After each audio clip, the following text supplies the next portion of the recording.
child. And the focus of our event today is going to be, as you saw in the video, on the implementation of the Secretary General's global strategy for women, children, and adolescents' health. We know, and the evidence is clear, that in order to make true progress, we need to invest in girls and women, and that has effects on the health and well-being, both physical and mental, of women, children, and adolescents.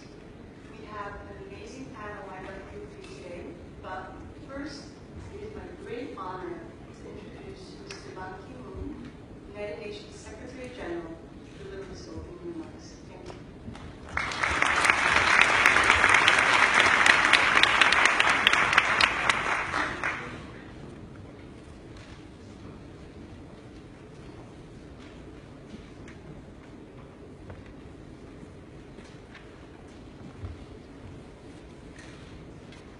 Your Excellency Patricia Giliatti, Minister of Gender, Children, Disability and Social Welfare of Malawi, Your Excellency Noura bint Mohammed Al-Kabi, Minister of State for Federal National Council Affairs of the United Arab Emirates, Ms. Katia Iverson, CEO of Women Deliver, distinguished advocates, ladies and gentlemen, thank you very much for joining me at this important side event at the Commission on the Status of Women.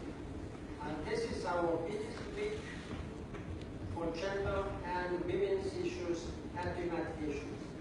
For me, as a Secretary General, every week is a chance to stand for women's rights.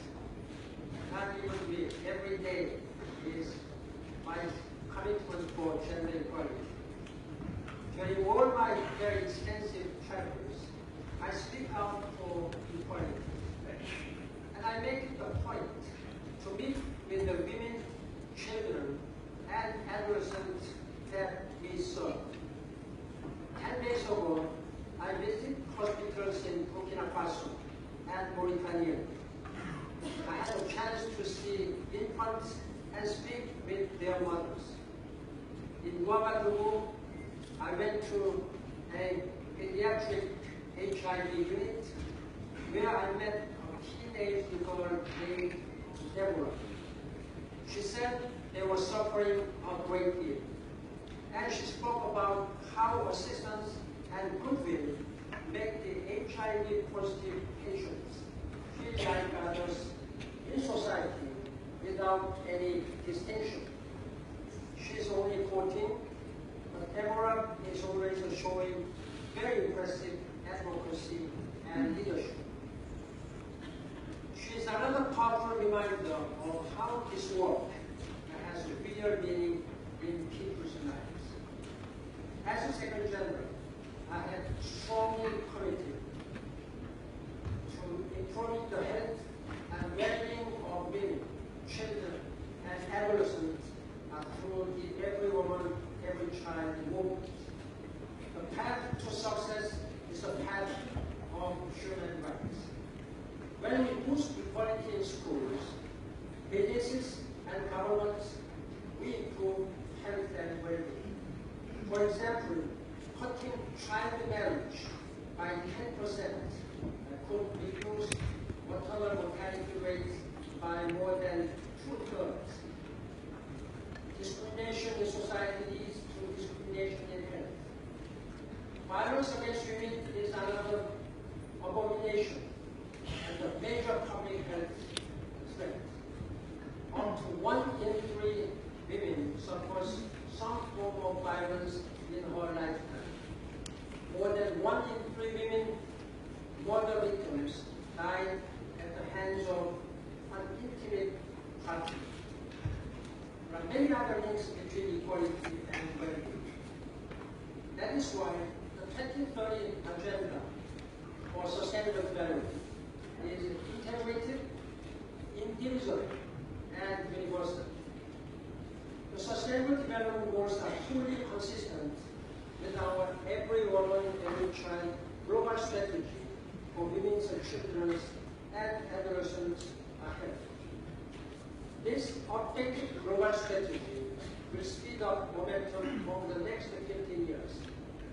It has an initial 5-year operational framework to support success. This strategy aims for a world where every woman, child, and adolescent not only survives, but thrives.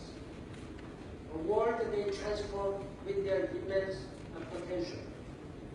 Strong political leadership will be critical for success. Earlier this year, I formed a high-level advisory board of world leaders to help guide progress in this area. We need funding for results. For this, we have a global financing facility in support of every woman, every child, launched in Addis Ababa in July last year. The United Nations is focused on accountability. I have appointed 9 experts to an independent accountability panel to report on women's, children's, and adolescents' health. Every woman, every child has already saved millions of lives. More than 40 countries and 120 stakeholders have committed to more than $25 billion over the next 5 years to carry out the global strategy. I call on all to join this major push for greater health, equality, and prosperity in our world.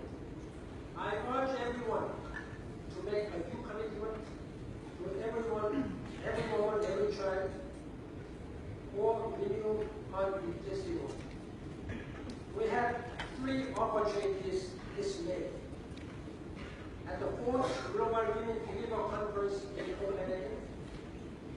Second, at the World Humanitarian Summit meeting in Istanbul, and at the World Health Assembly in Geneva.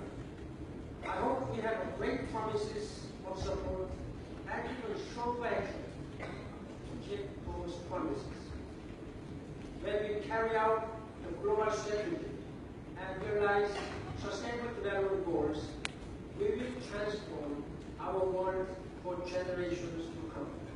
Thank you for your leadership and strong commitment. Thank you very much.